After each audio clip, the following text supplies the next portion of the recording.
Good morning, friends. Welcome to Morning Coffee with Genesis. I am your intrepid host. Yes, I'm an L.A. Marzulli fan, and I stole that from him, but I borrowed it from him. I just love the way he says it. Anyway, I also want to show you my glitter cup. I've had it for a while. This is one of the first creations of my friend Cher. Now, she does a lot more fancy ones now, and if you would like to look at her work or purchase anything like that, fancied up, go to her Facebook page, Bayou Expressions. It's the word Bayou, B-A-Y-O-U. Expressions it's all one word.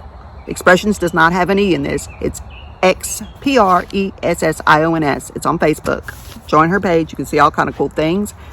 And she mails out all over the place. So, shameless plug for my friend's awesome creative work. So, let me get over here to... Let's see, we just had Joseph get sent off by his brothers to Potiphar. So now they just throw in the story about Judah and Tamar. And it happened at that time that Judah went down from his brothers and turned in to a certain Adulamite, whose name was Hira. And Judah saw there a daughter of a certain Canaanite, whose name was Shua. And he took her and went into her. So he's like, okay, she's going to be one of my wives. Took her and went into her. Means they, what's that word? Not conceive, but that word whenever consummated the marriage, so to speak. And she conceived and bore a son, and he called his name Why? Hey, come here. But I'm not sure why they named some of these names. And she conceived again and bore a son, and she called his name Onan. And she yet again conceived. Oh, they were very repetitive in their poetic way of writing. Okay, she named him Shelah, another son, and he was at Chezib when she gave birth to him. Now Judah took a wife whose name was Tamar for his firstborn. So he said, you're going to be wife. Her name's Tamar. Now Judah's firstborn, was bad in the sight of the Lord. And the Lord slew him. So it's saying the Lord slew him. I don't know if he just dropped dead or what.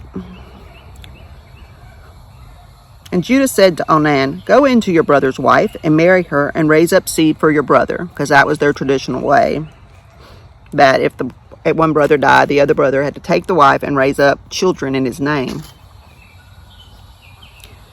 And Onan knew that the seed would not be his. So these children are not going to be really my children. They're going to be considered my brother's children. Even though they had the same DNA. And that was the point. But... same gene pool. But anyway, he's like, well, these kids aren't really going to be mine. Looked at as mine. So he went into his brother's wife and slept with her. He spilled the seed on the ground. Techie. And that was also considered a very bad thing to do in the Lord's sight. It's some sort of thing about the sacredness of the seed in the Jewish ways. But technically, it should be all the ways. But we live in a fallen world. Anyhow, spilled it on the ground, lest he should give seed to his brother. And what he did displeased the Lord. So he slew him also. Oh, you going to do this? Well, you can drop dead too. Because you're not living right. Remember, this is before Jesus. So there's a lot of judgment was quick. Then Judah said to Tamar, his daughter-in-law, remain a widow at your father's house until my son Shelah is grown, lest perhaps he should also die like his brothers. In other words, maybe this woman's bad luck.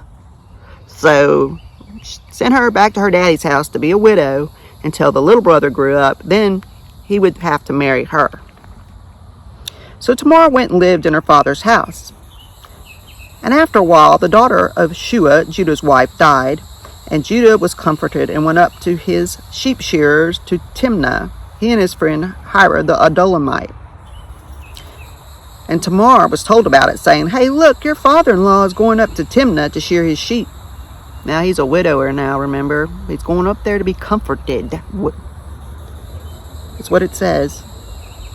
Judah was comforted. So he felt better about his wife dying, so he went up to check on the sheep.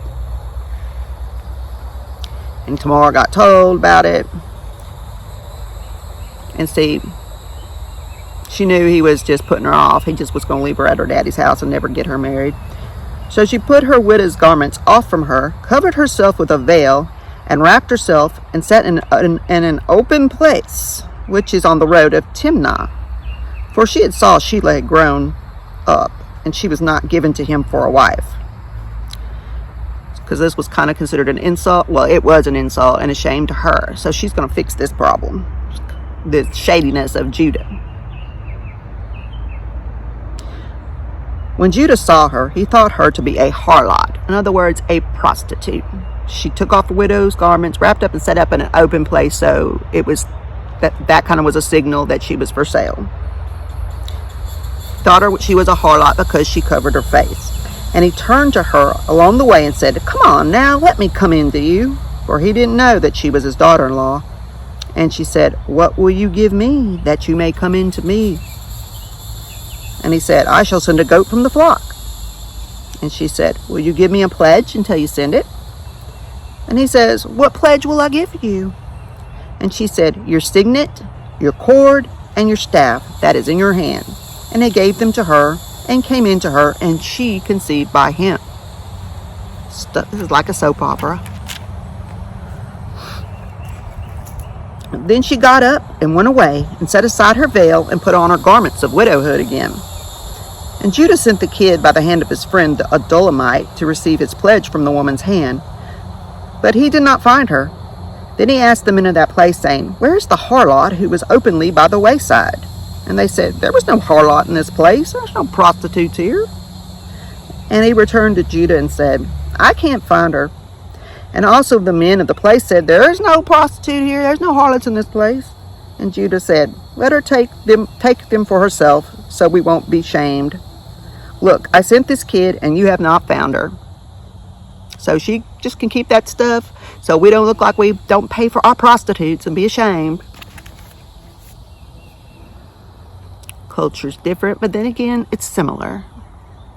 And it was about 3 months later that it was told Judah, saying, "Tamar, your daughter-in-law, has played the harlot, and also she is with child by harlotry." So they're saying, Tamar's a hoe, and she got pregnant because she was being a hoe. Messy, messy. Never mind what that was done to her. And Judah said, "Bring her here and let her be burned. We're going to burn her. She's a hoe." Not even thinking about he paid for some services a little while back, but hey, I put her over there. He put her over there, not going to let her get married to anybody else. Figured he'd kill off his other kids. She was bad luck. She wasn't going to get married again, so she just would have to stay there shamed in her grief or whatever. But now she's a hoe, we're going to burn her. So wrong. And that's why I think they threw this story in here, to show the wrongness of this behavior. That God doesn't approve of this kind of behavior. That patriarchy. Yes, we all have our roles, men, women, in the Lord's sight of certain roles, but what he did was totally wrong and shameful. And they're bringing this to light by throwing the story in here in the middle of the whole Joseph story. I mean, they already did what they did to Joseph. Now look what they're doing here. Or at least Judah is.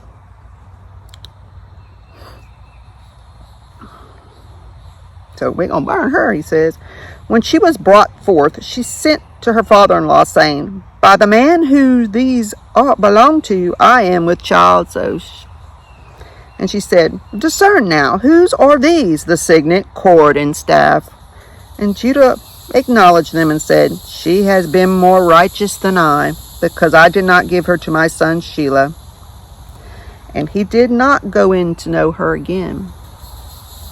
And it happened at that time of her travail, her having to give birth, that there were twins in her womb. And it was when she travailed that the one put out his hand, and the midwife took and bound upon his hand a scarlet thread, saying, This one came out first. And it happened that he drew back his hand in. Gosh, that must have been a rough birth. And his brother came out, and she said, How vigorously you have broken forth. Therefore his name was called Perez, or Peretz. And afterward his brother came out, who had the scarlet thread on his hand, and his name was called Zerah. So she had twins, and it was a rough birthing because, if one's putting his hand out, got somehow sucked back in, and the other one pushed his way out. Ooh. That was a hard lesson for her and Judah. And that concludes this morning's Morning Coffee with Genesis. Have a great day.